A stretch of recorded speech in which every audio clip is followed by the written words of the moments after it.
Il existe des hommes qui ont pour objectif d'avoir un maximum d'enfants à travers le monde pour repeupler le monde. Pas dans cette génération, mais les futures générations. Puisque ces enfants auront des enfants qui auront des enfants. Donc il y aura un maximum de personnes qui auront leur ADN. C'est pas une blague. Le premier s'appelle Jonathan Jacob. Par exemple, il est néerlandais, il a 43 ans. C'est un homme aux cheveux longs. L'animal préféré de cet homme, c'est le lion, le roi de la jungle. En fait, ce sont des masculinistes, une certaine catégorie même, je dirais, de masculinistes qui font des dons de leurs semences dans des laboratoires pour des femmes qui ont du mal à avoir des enfants. Du coup, comme il n'y avait pas de législation, ça a un petit peu changé dans quelques pays mais pas partout, leur objectif c'était vraiment d'aller un petit peu partout. Et cet homme, par exemple, a plus de 1000 enfants. Pas 10, pas 20. 1000 enfants, et encore, ils n'ont pas tout calculé.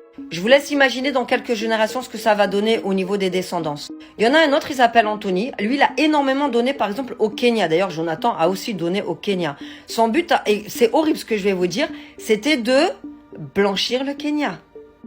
Vous avez vraiment bien entendu, là.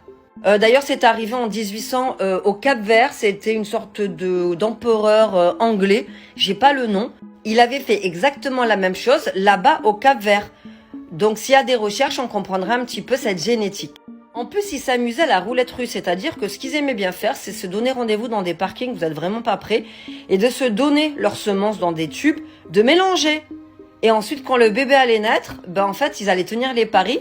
De qui est ce bébé? De moi, non de toi, non de toi. Ça s'est fait en toute légalité parce qu'il n'y avait pas de législation à l'époque. Là, maintenant, ça commence à arriver, mais pas dans tous les pays, il faut bien le savoir. Et maintenant, il y a le marché noir, comme sur les réseaux Telegram, Signal et tout le baratin.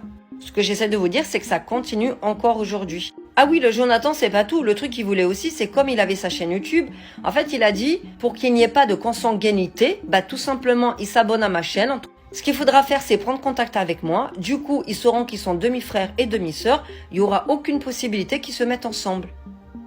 Déjà, il faudrait qu'ils le sachent, non? Ils ont peut-être pas envie de savoir qu'en fait, ils ont tous le même père. Tous ces 1000 enfants, 2000 enfants. Donc, le Jonathan, il voulait en plus des abonnés. C'est un délire. Mais c'est pas tout. Il voulait absolument dominer le monde. Ils sont plusieurs à vouloir dominer le monde.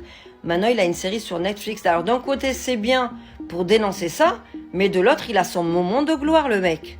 Au moment où je vous parle, sachez que ça continue sur les réseaux sociaux pirates. Ça ne s'arrête pas.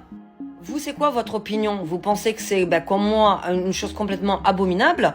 Ou certains se disent, finalement, ils ont eu leurs enfants?